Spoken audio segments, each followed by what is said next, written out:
बदतमीज बहू। सभ्यता से भरपूर शास्त्री परिवार की इकलौती बेटी मोहिनी को बचपन में ही पढ़ाई के लिए विदेश भेज देते हैं, जहां से वो सालों बाद ग्रेजुएशन पूरी करके इंडिया वापस आती है, जो अब संस्कार, सभ्यता, संस्कृति जैसी चीज़ों से कोसों दूर होती है। एक सुबह मोहिनी शॉर्ट ड्रेस पहने, कानों में हेडफोन लगाए जोर जोर से इंग्लिश गाने गाती हुई घर में घूम रही होती है। सुबह सुबह भगवान का नाम लेते हैं, राक्षसों की तरह चिल्लाते नहीं। पॉप्स, आपको अच्छे गाने की बिल्कुल समझ नहीं है, सो ठीक है, चल पिल। अरे मोहिनी, पापा से ऐसे बात करते हैं क्या? सारी तमीज भूल गई हो। ओह मॉम प्लीज, इतनी बड़ी भी कोई बात नहीं हुई, सो डोंट ओवररिएक्ट। ऐसे ही दिन बीतते हैं जिसमें मोहिनी के तौर तरीके, रहने और बात करने का ढंग उसकी मम्मी पापा को परेशान करने लगता है। भला कोई मानेगा कि ये मेरी बेटी है? रीति रिवाज और संस्कारों से तो इसका दूर दूर तक कोई नाता नहीं, और अब तो लगता भी नहीं कि कभी होगा। अरे ऐसे कैसे नहीं होगा? लड़कियां सारे नखरे अपने माँ बाप को ही दिखाती है। ससुराल जाकर उन्हें सब कुछ करना भी पड़ता है और मानना भी। पत्नी की बात शास्त्री जी समझ जाते हैं और कुछ ही दिनों में अपने से भी ज्यादा धार्मिक परिवार में निखिल के साथ मोहिनी का रिश्ता पक्का कर देते हैं। रिश्ता तो पक्का कर दिया, पर यहाँ मोहिनी को कैसे मनाएंगे? शादी ब्याह के मामले में आटे में नमक जितना झूठ तो चलता है जी। इसी तरह एक के बाद एक तिकड़म लगाते हुए दोनों मिलकर मोहिनी को शादी के लिए तैयार कर लेते हैं और मोहिनी निखिल की शादी हो जाती है, जिसके अगले दिन से ही मोहिनी दोबारा अपने पूरे अवतार में शॉर्ट ड्रेस पहनकर घर में घूमने लगती है। बहू को ऐसे देख सास की आंखें फटी की फटी रह जाती हैं। अरे ये क्या बेशर्मी है, हमारे घर की लड़कियां जींस तक नहीं पहनती और तुम बहू होकर इतने छोटे कपड़े पहनकर पूरे घर में घूम रही हो। सीरियसली मॉम, प्लीज आप अपनी इस 80 के दशक वाली सोच में मुझे इंक्लूड मत करो। हाय तौबा, एक तो बेशर्मी दिखाती है, ऊपर से सास के साथ जुबान भी लड़ाती है। अरे जल्दी कपड़े बदल कर आ, घर की पहली आरती तुम्हें ही करनी है। इतनी देर में निखिल भी वहां आ जाता है। माँ, पापा आने वाले हैं, पूजा का सारा सामान तैयार है ना? ये पूजा हमेशा मेरे बॉयफ्रेंड्स के पीछे पड़ी रहती थी और अब हस्बैंड के पीछे भी आ गई। मोहिनी की बातें सुन सास तो अपना सिर पकड़ लेती है, लेकिन निखिल किसी न किसी तरह उसे पूजा के लिए कन्विंस करके कपड़े चेंज करने के लिए भेज देता है, जिस पर पूजा खत्म होने के बाद वो एक बार फिर अपनी शॉर्ट ड्रेस में आ जाती है। बहू, ये क्या तरीका है? संस्कार नाम की कोई चीज है या नहीं? नहीं ससुर जी, संस्कार मेरा दूसरा बॉयफ्रेंड था, अब तो मेरा उससे कोई कांटेक्ट नहीं है। मोहिनी का जवाब सुन के ससुर तो भगवान नाम जपते वहां से चले जाते हैं, लेकिन सास बहू के बीच कहासुनी फिर शुरू हो जाती है, जिसे इग्नोर करते हुए मोहिनी घर से बाहर चली जाती है और देर रात घर वापस आती है। मोहिनी, मैं जानता हूँ कि तुम विदेश में रही हो और तुम्हें वहीं की आदत है, पर यहाँ चीज़ें कुछ अलग है। अगर तुम उस हिसाब से कुछ एडजस्ट कर लो तो सबके लिए सही हो जाएगा। I am not in a lecture mood. Good night. अगली सुबह मोहिनी देर से उठकर एक बार फिर उसी तरह सबके सामने आती है, जिस पर उसके सास कुछ बोले उससे पहले ही मोहिनी की दोस्त मोनिका और रेचल वहां आ जाती हैं। Oh hi darling, how are you? OMG, we missed you so much. I missed you too darling. Ram Ram, इन्होंने तो तुमसे भी छोटे कपड़े पहने हैं। अरे तुम लोगों के अंदर कोई शर्म लिहाज बाकी भी है या सब बेच खाई? मोहिनी, तुम्हारी मेड कुछ ज्यादा नहीं बोलती। इस पर मोहिनी की दोस्त उसकी सास का मजाक बनाने लगती है, जिसे सुन निखिल उन्हें जवाब देते हुए कड़वे शब्द सुना देता है और वो सुन के वो दोनों तो मुंह बनाए वहां से चली जाती है, लेकिन गुस्से से लाल मोहिनी वहीं खड़ी निखिल को घूरती रहती है। घूर क्या रही हो? तुमसे शादी की ये सोचकर कि विदेश में पढ़ी लिखी हो, घर में कोई पॉजिटिव चेंज लाओगी, अपनी करियर के लिए एम्बिशियस होगी, पर अपने इस बिहेवियर से उस पढ़ाई के साथ साथ अपने मम्मी पापा के नाम को भी डुबो रही हो। अगर तुम्हें ऐसे ही हाल रखना है तो यहाँ रहने की कोई जरूरत नहीं है।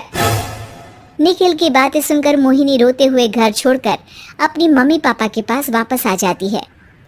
ससुराल में सब कुछ ठीक तो है? वो अपने आप को समझते क्या है?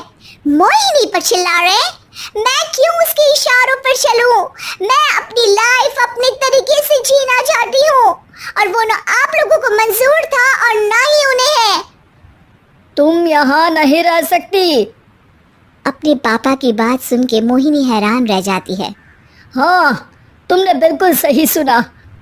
अगर तुम्हें अपने इस घमंड, बेशर्मी और बदतमीजी में ही जीना है तो तुम यहाँ भी नहीं रह सकती। बेटी, मैं मानता हूँ हमारे यहाँ रीति रिवाज बहुत मायने रखते हैं और हमने उन्हीं के ओवरडोज से बचाने के लिए तुम्हें विदेश भेजा था।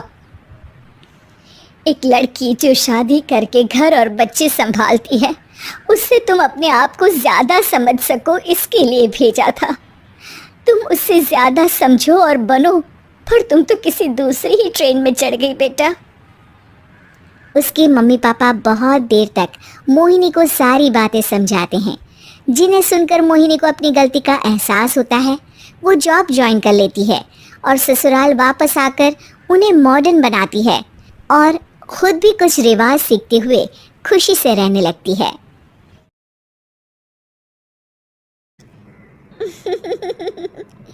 आप सोच रहे होंगे, 9 रूप तो देवी के होते हैं, फिर बहू? भाई, बहू भी तो लक्ष्मी का रूप है। तो जब बहू के पैर पड़ने से घर में समृद्धि आती है तो और क्या क्या होता है, जरा देखिए। रामलाल और श्यामलाल 2 भाई थे। दोनों बड़े ही प्यार से साथ ही एक ही घर में रहते, लेकिन दोनों की बीवियों का रवैया एक दूसरे के लिए बिल्कुल ठीक नहीं था।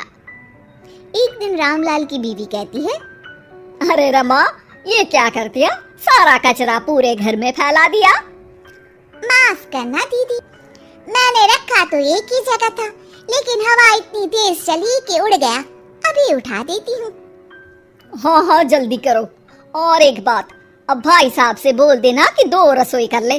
पता तो है मेरा बेटा सोहन बड़ा हो गया है, अब लड़की वाले भी आने लगे हैं, तो उसकी शादी हो ही जाएगी इस साल। हाँ हाँ दीदी, मेरा बेटा विहान भी तो बड़ा हो गया है और उसकी भी तो शादी होनी है। ठीक कहती हैं आप। अब हम ऊपर वाले तल्ले पर शिफ्ट हो जाएंगे। मैं विहान के पापा से बात कर लेती हूँ। बात नहीं करना, शिफ्ट होना है, क्योंकि मैं अब साथ नहीं रह सकती। हाँ हाँ दीदी, ठीक है ना। फिर क्या, हो जाते हैं एक घर के, एक परिवार के 2 टुकड़े और 2 रसोई, दोनों के बेटों की शादी। और फिर शुरू होती है कहानी। अरे मेरी बहू तो ढेर सारा दहेज लाई है। ये देखो, बड़ा टीवी, एसी, कार और गहने भी। दीदी, ये तो बहुत अच्छा है, लेकिन है कहाँ आपकी बहू? अब वो सो रही है, थोड़ी रिजर्व टाइप की है ना, अपने ही कमरे में रहती है और ज्यादा बात भी नहीं करती। तभी रमा की बहू की आवाज आती है। माँ, कहाँ है आप? जल्दी आइए, नाश्ता ठंडा हो रहा है और मुझे भी भूख लग रही है। आ रही हूँ बेटा, रुक। दीदी चलो क्या? ये लड़की मेरे साथ ही बैठकर खाती है, वैसे भी भूख लगाई है। ये बोलकर वो चली जाती है। तभी श्यामा की बहू बाहर आती है और बाहर की ओर जाने लगती है। अरे बहू, कहीं जा रही हो क्या? क्या है माँ जी, बिना बात के ठोका मत करो। जा रही हूँ मैं। वैसे भी मेरे पापा ने कार घर में रखने को तो नहीं दी है ना। अरे नहीं नहीं बेटा, बिल्कुल बिल्कुल, घूमो घूमो। मैं तो कहती हूँ मुझे भी साथ लेकर जाया करो, साथ ही घुमा करेंगे। अरे नहीं नहीं, मैं आपके साथ बिल्कुल भी कंफर्टेबल नहीं हूँ। वैसे भी मैं शॉपिंग में जा रही हूँ, कहाँ आपको टांगती फिरूंगी। ये बोलकर श्यामा की बहू निकल जाती है। तभी उसके कान में ऊपर वाले तल्ले से हंसने की आवाज आती है। और ये कौन इतनी जोर जोर से हंस रहा है? ऊपर जाती है जहाँ वो देखती है कि रमा और उसकी बहू साथ बैठकर बातें कर रही होती हैं। फिर तो मम्मी जी इतना मजा आया कि मैं क्या बताऊं। हाँ बहू, सुनने में ही हंसी नहीं रुक रही। तू तो वहाँ मौजूद थी। तभी दोनों की नजर श्यामा पर पड़ती है। अरे ताई जी आइए ना, आइए। वो उनके पैर छूती है और फिर चाय बनाकर लाती है। श्यामा अकड़ कर कहती है, अरे नहीं नहीं, मैं चाय वाय नहीं पीती, बस हंसने की आवाज आ रही थी तो सोचा बता दूं कि टीवी की आवाज धीमी कर लो। अरे टीवी वो देखो दीदी, धूल खा रहा है, वक्त ही नहीं मिलता देखने का। बहू के साथ वक्त कैसे बीत जाता है, इसकी बातें और किस्से कहानी किसी सीरियल से कम नहीं होते। श्यामा को खुशहाल रमा को देखकर जलन होती है। हाँ हाँ, मैं तो तंग आ जाती हूँ इतनी सारी बातें करके, मुझे तो सुकून पसंद है। ये कहकर श्यामा चली जाती है। अगले दिन रमा अपनी बहू के साथ घर से जा रही होती है कि तभी दरवाजे में श्यामा उन्हें टोकती है। अरे कहाँ जा रही हो दोनों? अरे देखिए ना दीदी, इसे शॉपिंग करने जाना था। मैंने कहा अकेली चली जा, तो कहने लगी मम्मी जी आप घर में अकेले बोर हो जाओगे ना, आप भी चलो हमारे साथ। अरे अब इस उम्र में तू कहाँ घूमेगी? अब देखते हैं दीदी, जहाँ ये लड़की घुमा दे। अब मेरी बहू भी कल गई थी कार चलाकर। हाँ। तभी रमा की बहू कहती है, ताई जी मुझे तो कार चलानी नहीं आती, लेकिन हाँ इस सुहाने मौसम में मम्मी जी को स्कूटी की सैर करा देती हूँ। श्यामा का मुंह बंद हो जाता है। वो अपने कमरे में चली जाती है जहाँ उसकी बहू बैठकर अकेली टीवी देख रही होती है।